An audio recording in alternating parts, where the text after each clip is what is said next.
Okay, so we'll get started. So we're going to talk about geofarming with the 7 levels of communication. And 7 levels of communication is a book um, written by Michael J. Mayer with a focus on building referral business.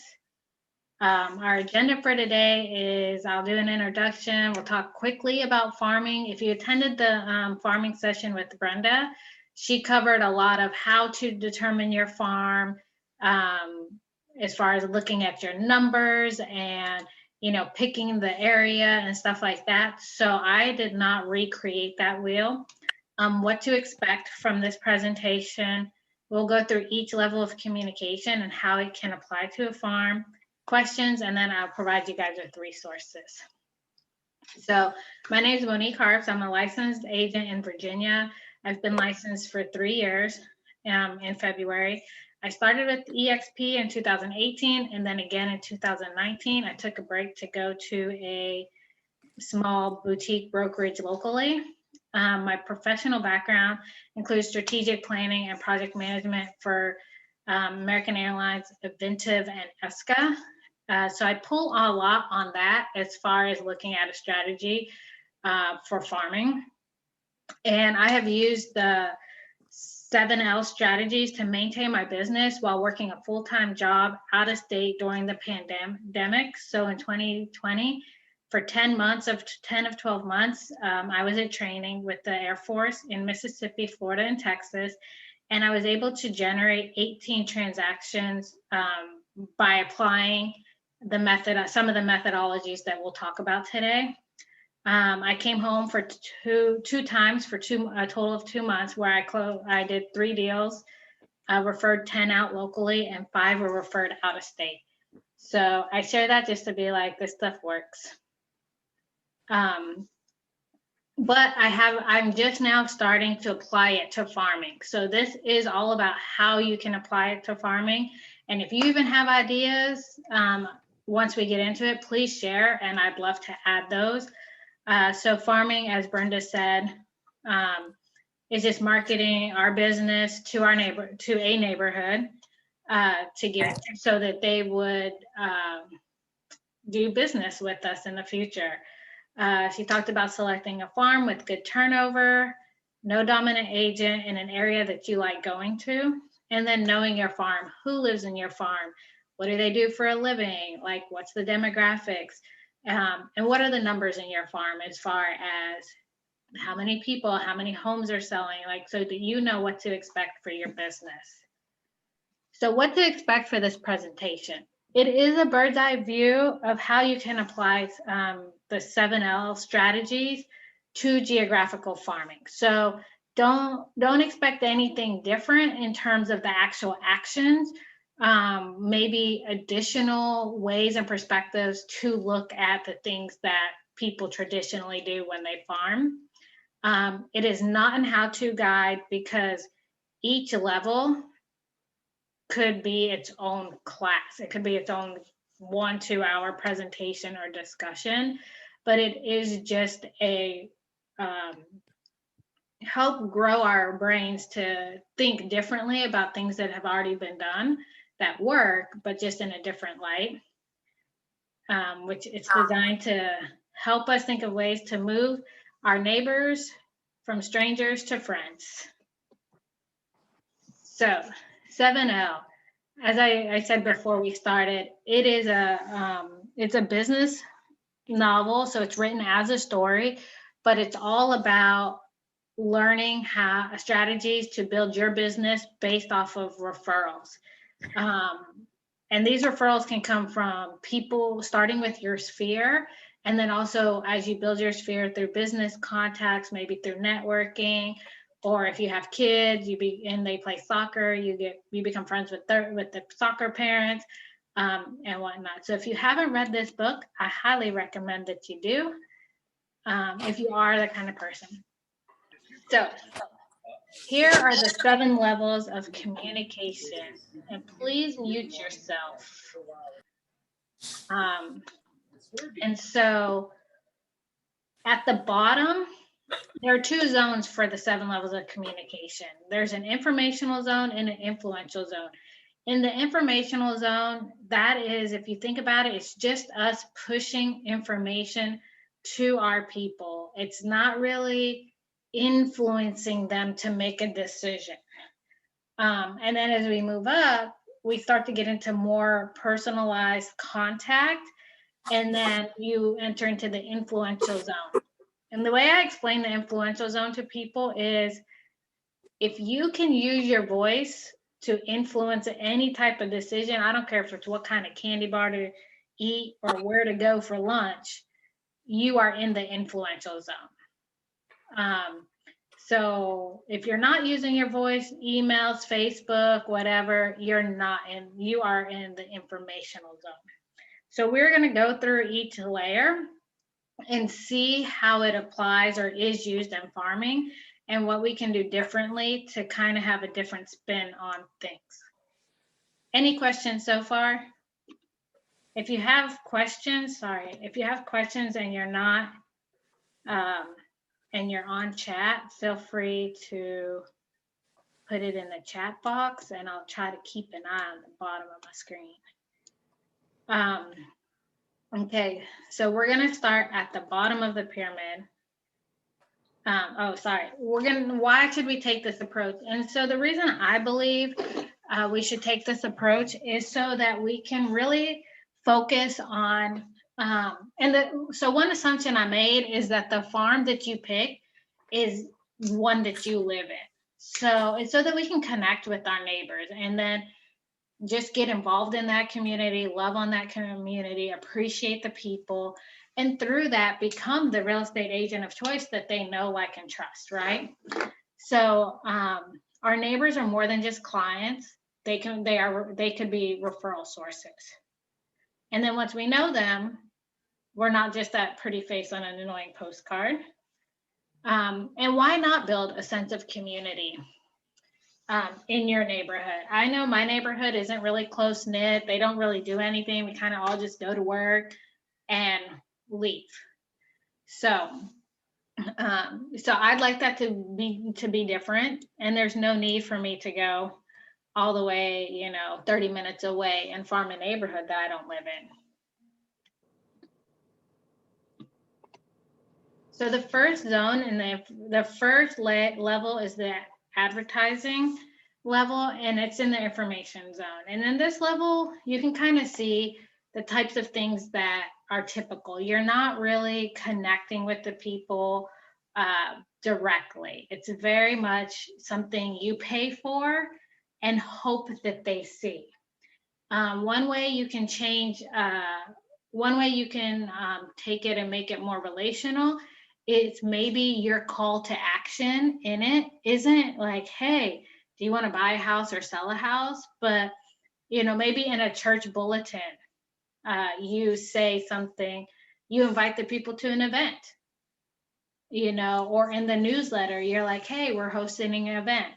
If you're hosting, I'll talk about this one as we move up the pyramid, and that's something I want you guys to keep in mind.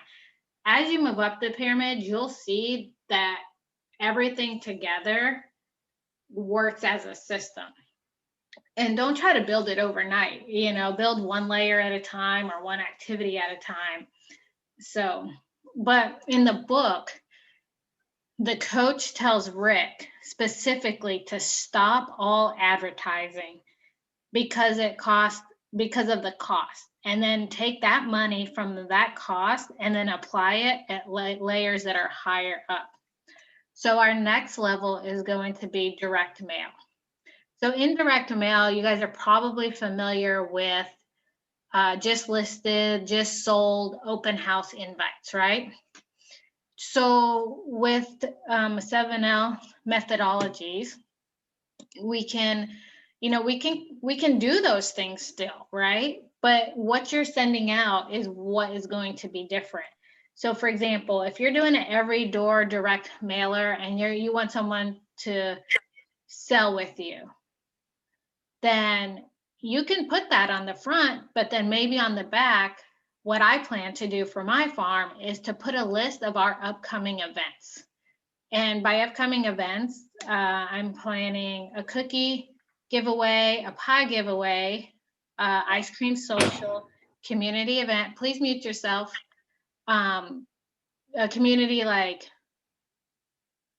community service event and that type of thing. And then the call to action is to invite them to join the guest list. So that's when you're kind of trying to move them out of the information zone. So you use the direct mail in the information zone to get to them, but then you use the call to action to help pull them up to the influential zone. If you're doing open houses in your market, well, not in your market, in your farm, then find a way to tweak your open house, and maybe not necessarily the whole open house, but like the wording, or you do a neighbors open only and make it more communal, inviting the neighbors. You could send out on your card, if you start a Facebook group or are active in a Facebook group that's for the neighborhood or next door, you could send out a mass direct mail to invite the neighbors to join in those groups. And how that works is once they're in the group and they see you as a connector, as an influencer, as a go-to resource, a trusted resource, you're going to be sharing, things from being a real estate agent, which we'll talk more about in a second. Electronic communication. So a lot of people are probably aware of, buying online leads and then having to turn around and call them. Well, we can use those same tools to our benefit. And, as you get to know the people and you collect them, if you have an ongoing email, and that email could be as frequent as weekly or as infrequent as once a quarter, but it's up to you on how often you want to be in front of them via email. And things that could be like e-newsletters, network updates, success stories.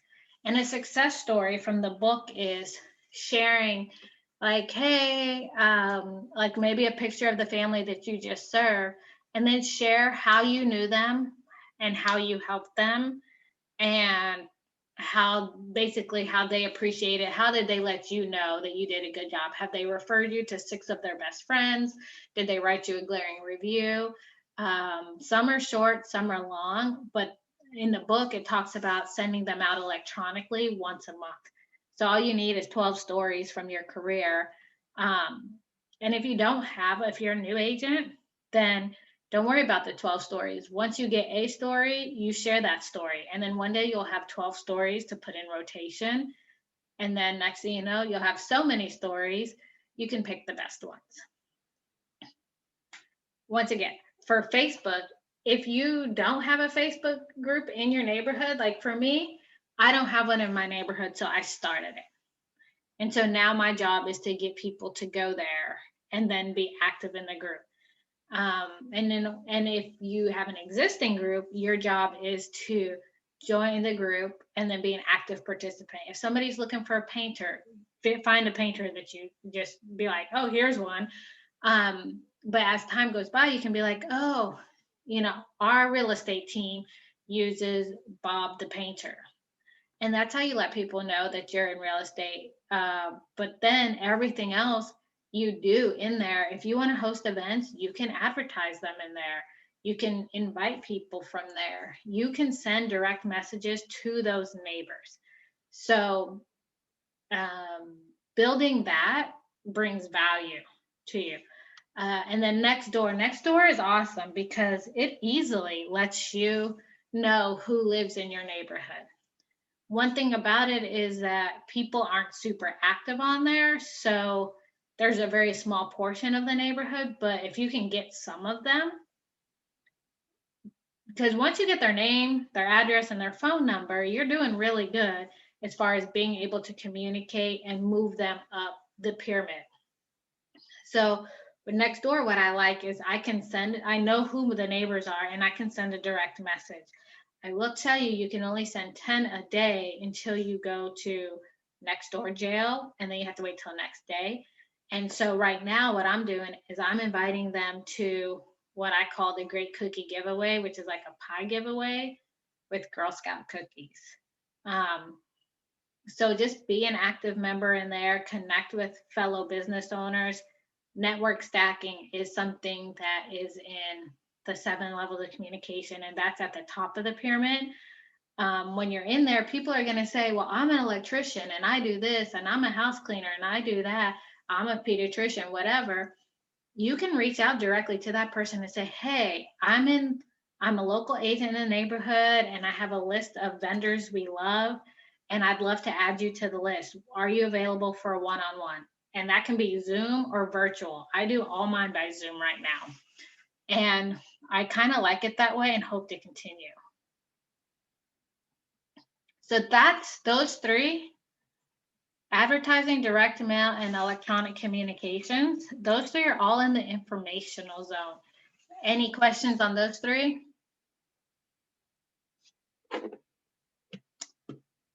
Okay, nothing heard. So we will move on to handwritten notes. So in the handwritten notes, that's when things start to become more personalized. And some people already write notes to their database. I've heard people say they write 5 a day kind of thing. So something you can do is, while these people are not going to probably be your clients right away, they may be good referral sources. Especially if you meet them early on. So if you welcome them to a neighborhood, like you get a card and you just drop a little note. In my neighborhood, there's I would say about 12 houses a month sell on average. So that's like $6 plus the cost of a card, the cost of 12 cards to mail out to new homeowners, and just welcome them to the neighborhood and let them know, like, hey, you're part of us now. And people take a strong liking to people who are first to include them. So be that person. Home anniversaries or house anniversaries, however you prefer to call them, you can use that to your advantage, and you can go and send cards to your neighbors. Now, this one may be a bigger undertaking if you plan to reach all your neighbors. But if you want to reach your neighbors with 5-year anniversaries, 10-year anniversaries, like milestone anniversaries, that's a good way to do it, right? So that's going to be you're at that point, you're kind of still not super personal, but you're getting warmer. And then as you get to know these people and you start to know birthdays and anniversaries and things that are going on in their family, then you can start sending more personalized cards. That, maybe someone's a nurse or a teacher and you just want to appreciate them for who they are. Then the first level in the influential zone is call. And, this is very powerful. I don't know if you guys have been calling, even just your friends and family, just how happy they are to hear from you during this pandemic, but it definitely gets a different reaction than any other form of communication. So you can call to invite them to an event. You can call to inform them about something going on in the neighborhood, the city. You can call to just bring any type of value that you have at that time. Maybe it's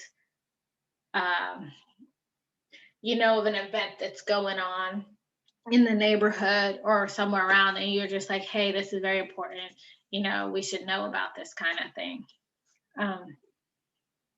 And then, or just call to check in. And that's going to be more so on the people that you've already connected with and built a little bit more deeper relationship. Now, you might be wondering where to get the phone numbers and stuff. So Brenda's presentation, you may have recalled, she mentioned RedX and Cole Realty. I'm not sure about Cole Realty because I got my phone numbers from RedX, but for $50, you can get 2,000. You can get phone numbers for up to 2,000 people a month. So if you have 2,000, I had about that many in mine. I had just a little bit over in my neighborhood, so I needed 2 whole months of it. So for $100, I have like 2,200 I have phone numbers that are attached to 2,200 emails, and I will tell, or addresses, and I will tell you, some are good, some are bad, and that's just the way that it is. But going through that and calling them, leaving voicemails, connecting with them, that's just the first way to start, you know, or door knocking, of course. But that's like really an easy, fairly inexpensive way to start trying to get into your neighborhood. And like I said at the beginning, you're going to have to layer these things and it's going to take time. And Brenda also talked about that. Events and seminars. This is my absolute favorite thing to do. So we can have the most fun and connect with the most people at this level. So seminars might be home buyer, home seller seminars, or it could be, you know, is a church or community organization offering some type of training? You know, are they talking about gardening in our area? So, for example, my friend is in Arizona, and I guess gardening is a real challenge due to the dry climate. So, if there was a group doing some type of educational seminar on how to or what are the best plants for the area, maybe you let people know about it. And it doesn't always have to be something that you're doing. You can always piggyback on something else. Community service events. You can give back to the community and organize something, or you can piggyback with another organization and bring the people. Fun events. Fun events are going to be like, you know, invite your neighbors to a baseball game. And those are the ones, the baseball game is like kind of a bigger thing, or a movie a night is a bigger event. And so you might only invite the neighbors that you've already established contact with at that point, so that you can kind of control the number. But then smaller events is like we do ice cream social. So I did this last year. However, it rained out. It like literally poured on my event. But I just brought the ice cream truck out. It was $150 for an hour. And they wanted you to buy $150 worth of ice cream in an hour. There was no additional cost above that. People could pick whatever they wanted, but you know, I call to get people there. I flyer to get people there. If I had email addresses, I would send out the email. I'd put it in my newsletter to them. And then get involved in your civic league. Get involved with the homeowners association, and you don't have to be on the board to get involved. You can just be there and be a resource. But now once you get there, then those people are kind of leading the community, and they have some kind of influence to other people. And if they know, like, and trust you, you can provide them market data for the neighborhood on a monthly basis, and they will obviously they would definitely think of you as the realtor of the neighborhood. And the last top most important level is one-on-one meetings. And some people might be like, oh, how do you have a one-on-one meeting in your farm? Well, our goal is to get to a point where we are having these one-on-one meetings, and they vary, right? Door knocking. That's where that might be your one-on-one meeting when you first start farming, because you don't know anybody. You could be delivering something, and it could be something like a pack of Oreos. Well, not a whole pack, but like the 2-pack of Oreos or something on National Oreo Day. It could be that you're delivering a market update, you know, that you printed out. You can invite them to an event. You could, if you know them, you could just be checking in or following up. And then if you're doing a network stack, which I highly recommend, and network stacking, when you read the book, you'll see it's where you have one-on-one appointments scheduled back to back on your calendar every week at a certain time. Mine are on Thursdays, and my appointments are 8, 9, 10, 11, and 12. And so I'll invite people. So people want to be invited to things because they want to be made to feel important. And Typically, if it wasn't COVID, you would meet at a place that is your home court advantage. So I would, if you have something in your farm, I have a diner I could meet people at, or if you have something relatively close to your farm, you can meet there. But HOA members and Civic League members are good people to start with. When you're in your Facebook group or your next door group, you can find out like what professions are in the group, and you can reach out individually and ask if they'd like to meet one-on-one. And a lot of people do. I use Calendly to help facilitate that process so that they can pick whichever Thursday is best for them and whatever time works. And I've stayed pretty full since the beginning of the year. I know it's only been like 4 weeks, but I've been booked all 4 weeks. And I've met in 2 weeks, I've met 3 people to do one-on-ones with out of next door. And so far, well, I met with one guy, and I have 2 coming this week, and one this week, one next week. And he was an electrician, but he didn't have a real estate agent that he referred people to. And by being in the neighborhood with him, he was very excited to be like, yeah, we can definitely support each other.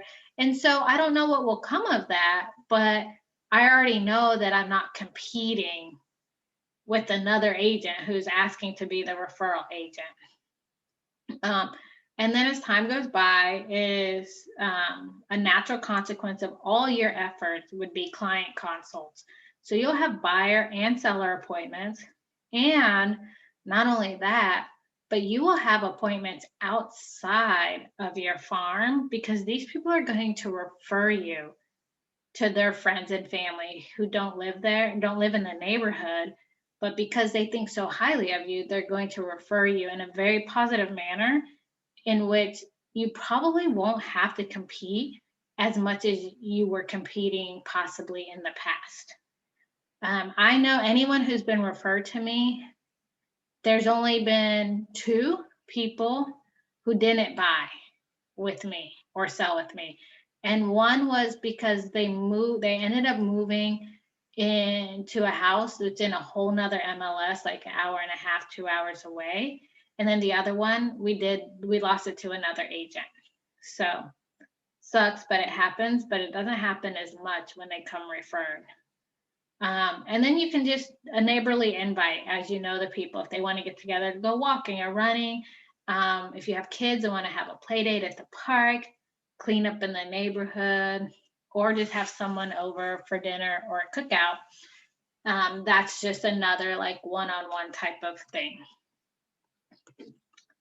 So that takes us to the top of the pyramid. So we walked all the way through. And as you guys probably noticed, is that the activities didn't necessarily change, but the things within the activities changed. So to kind of bring it together, you want to be strategic and don't try to execute everything at one time.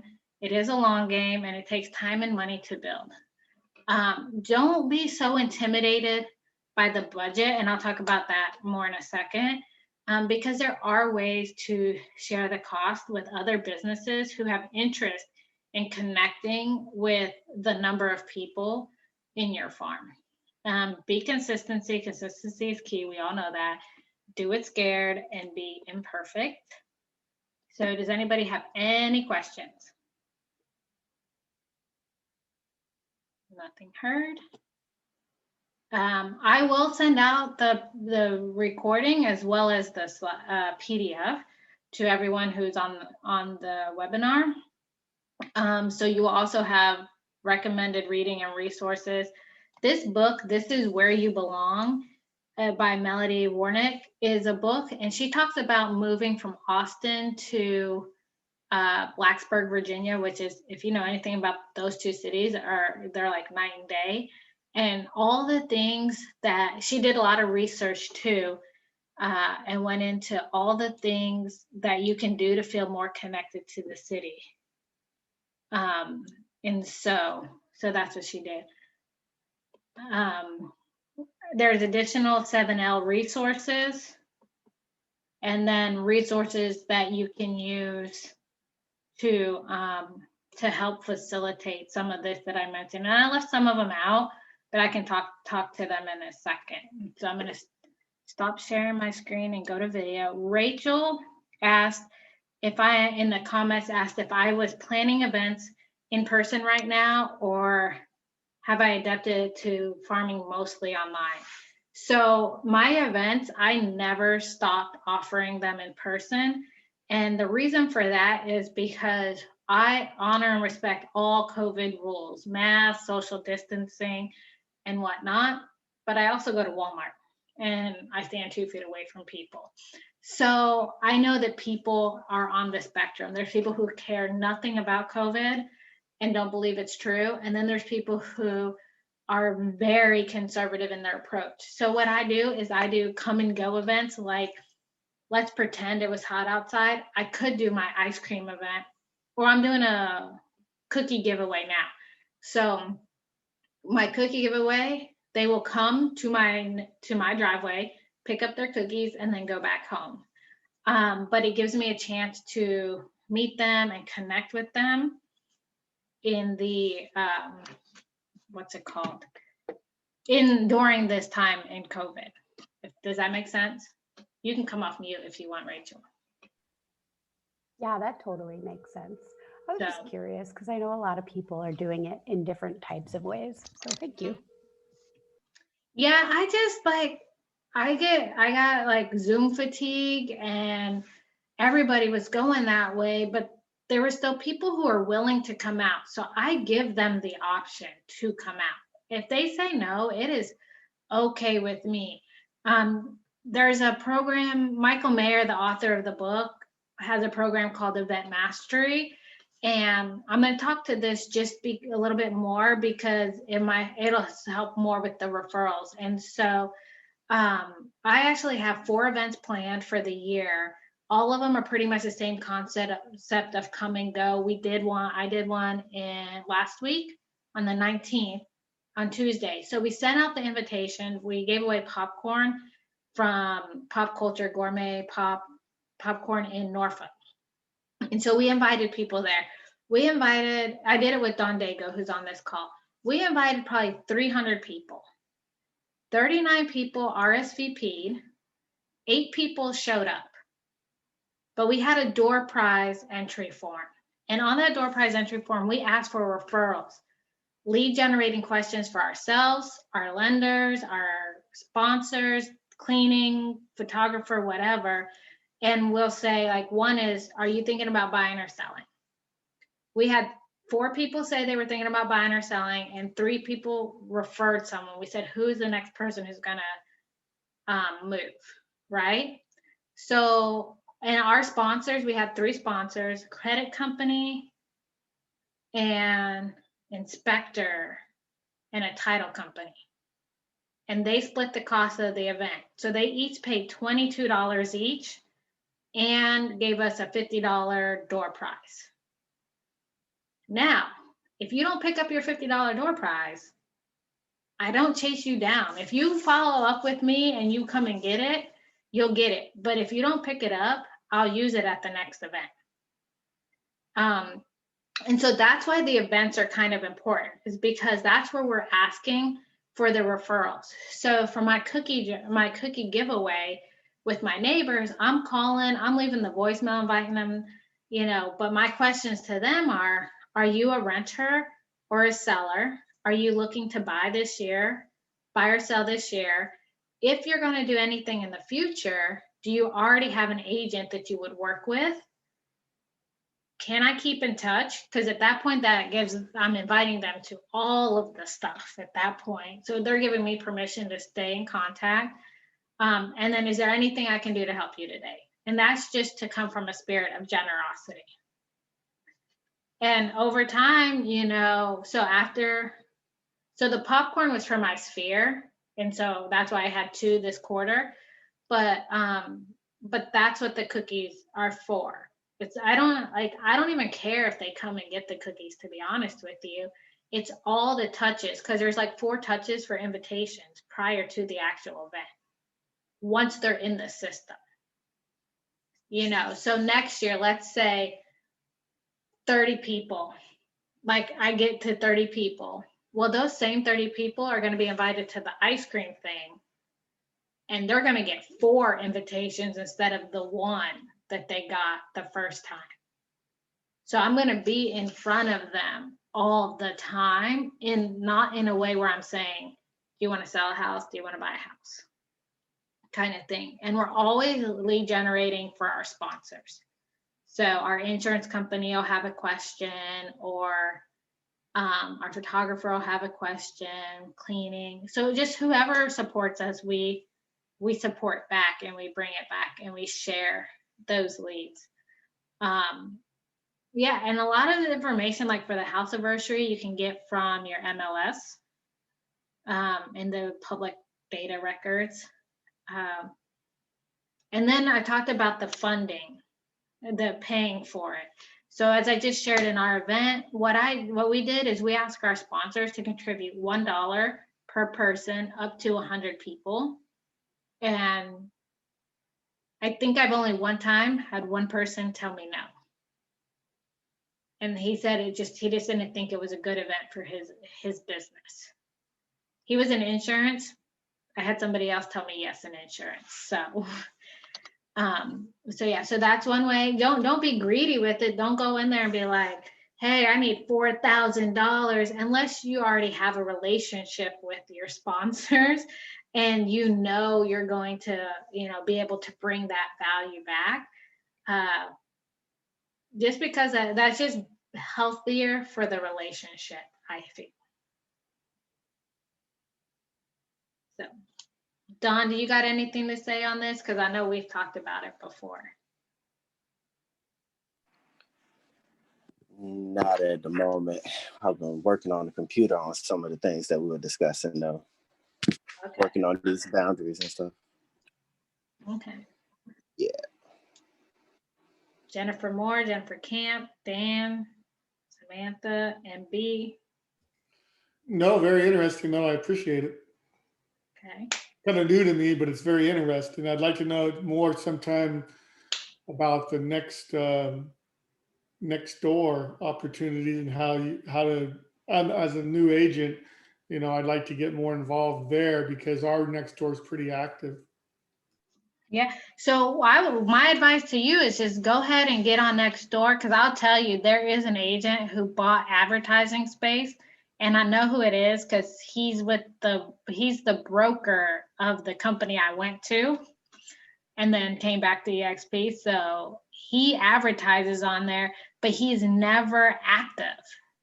He never comments. He's never posting anything. So then you could go in there and you can, people are always like, even like if people's like, oh, I can't find my dog, you can ask a question, but like, just ask more about the dog, and that's going to make you seem interested. And you don't have to go out and search up and down every single block, but you can say, hey, I'll keep an eye out when I'm, showing houses today, or I'll keep an eye when I go on my jog. So that's one thing. You can go in there and you can ask. Like recently I asked, I wanted to connect for the events. I want to have a charity aspect to it. So I'm looking to connect with charities that are based in my farm, or an owner or employee of that charity is in my farm. So I'm trying to keep it like super hyper local. So you can ask for that. You can say, I'm creating a vendor list for our neighborhood, and be like, who wants to be on it? Or is there a dentist I can add to it? Is there a pediatrician? Is there a lawyer, a painter, contractor? That's actually a really good idea there, I think, is just going in and saying, hey, I'm a realtor here, blah, blah, blah. I'm looking to make a vendors list. Yeah. Is there any, and ask for specific and people. You don't even have to say you're a realtor in the initial post, right? Okay. Because everybody's going to be like, oh, this person should be on it, or that person should be on it. And then you want to have a one-on-one conversation with every single one of those people. That should be on it, is what you're saying. I got it. Yeah, and then then you're gonna, at that point, they're gonna know, like, you're a real estate agent. You're gonna ask them what you can do to help them and their business, because if you help them get what they want, you'll get what you want. And you know what? As long as your farm is your neighborhood, you can do all your business in a golf cart. Yeah. And then one other question, I guess, on the farming, coming up with my postcard. I mean, I heard people say that, yeah, you could go to the title company or the mortgage company and get them to pay for part of it or whatever. I guess that's because you would put their name and information on the card too, right? I mean, how do you approach somebody, especially as a new agent? I would think that they would want somebody with a little bit more history of success, let's just say, before they're willing to, volunteer to pay for some advertising with that individual. I mean, I guess would you agree with that, or? Well, it's always free to ask, but Rachel is a lender, so I'm going to let her answer that from her perspective. Thank you. So I'm happy to connect with you and chat with you a little bit.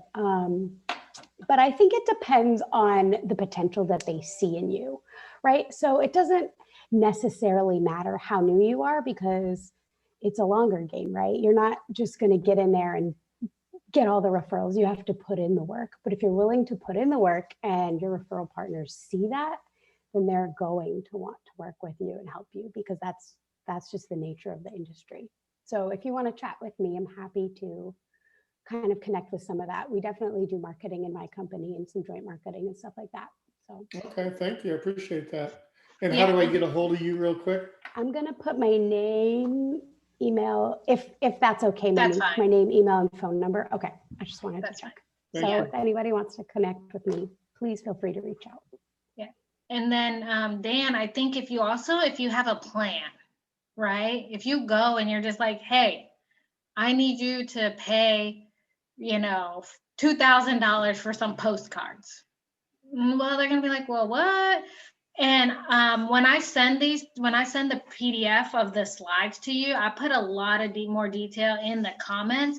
So like EDDM, every door direct mailing, I think, is with the post office, and it's 19 cents per flyer, right? Per postcard for delivery. Well, my team leader, she created a flyer, like a trifold that's the same size as a postcard, that she uses to mail out through EDDM. But then her partners will advertise on there, so they help alleviate some of the costs. And so she reaches like 983 people, I think, in each mailing. And they basically it's like cents. They're paying cents per person to reach them each month. And I don't know what that translates to for the various businesses in terms of what type of return on investment they need.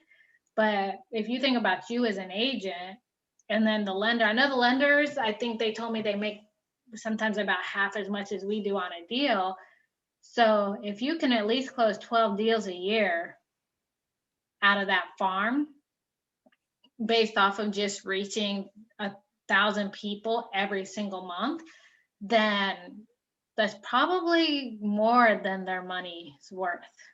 Yeah. Well, the other thing is, I guess, just not to, I don't want to take up all the conversation here. You're good. No one else is asking anything. But okay, this is going to sound a little bit negative, but I don't mean it that way. Is that even though it's my, let's say, initial lead on the postcard, I've got their information on it, and even regardless whether those people hired me as an agent, they're seeing the names of the title company or the mortgage company, and they may get a mortgage to the mortgage company, but they decided not to go with me. I mean, so in a way, I don't think it would be a bad deal for others to participate. You see what I'm saying? Yeah, definitely not. And you know what? Somebody might see it and go with you, but their brother's a mortgage lender. Yeah. Or they're like, I don't know, what area are you in, Dan? I'm in Houston. Okay, so I'm in Virginia. We got a ton of military around here, and they'll be like, no, I must use Navy Federal. Well, there's really nothing you can do when they're like married to a brand. So it'll happen. And I'll say, like, oh, there's also a video about how to do the postcards on a budget. And the guy, he was saying if you buy 10,000 for, I think the printing was like $8.49, and then you just send the same card 10 Mhm. times to all your people. So you think about it, you're talking about $850, right? If one person paid for that, paid for half of it, and they got one deal, they got all their money back. Oh yeah, yeah. So I don't think that they're going to come to us and be like, I can't believe you didn't get 100 deals this year.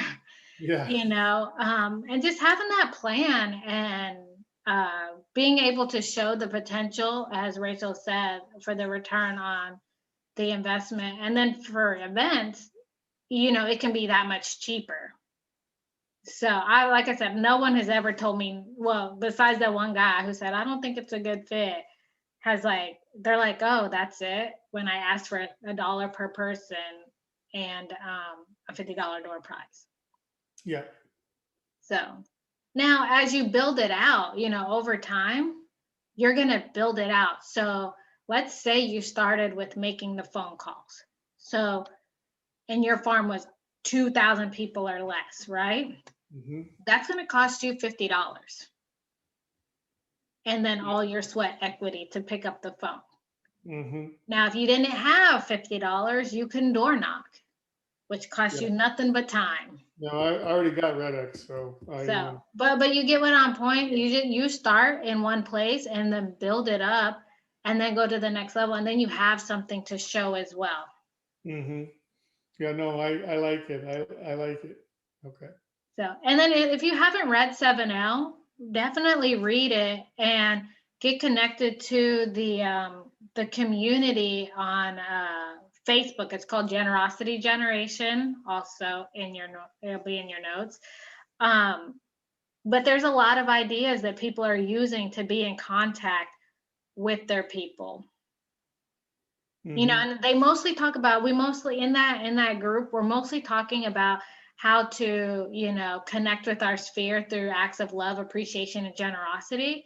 But those same things go into the farm, right? Because your goal is to take these people from being strangers into your sphere essentially, and they will be treated the same, right? And then as they refer you or use you, they will move to the top and they will become what we call like an ambassador.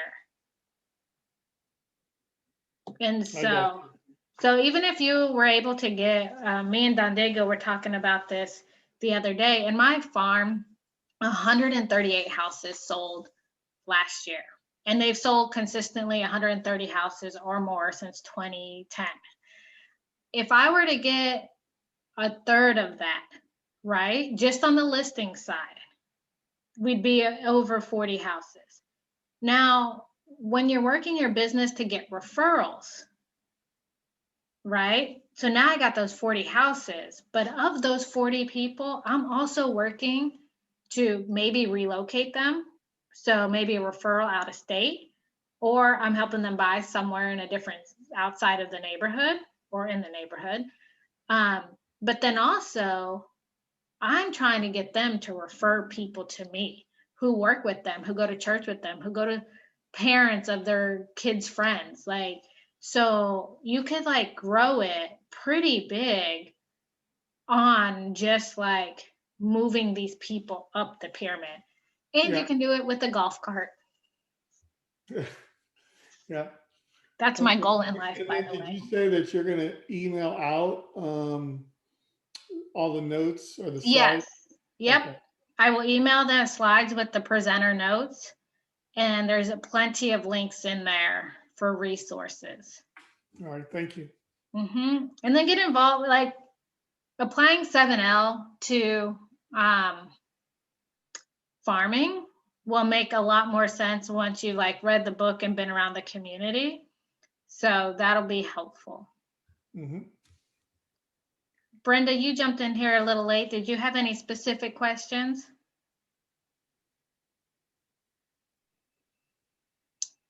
Nothing heard. Well, if that's it, if nobody else has any additional questions or comments, I encourage you guys, if you're interested, tomorrow, Tiffany Gelzinis is talking about how to use technology such as like for online, how to use online with farming.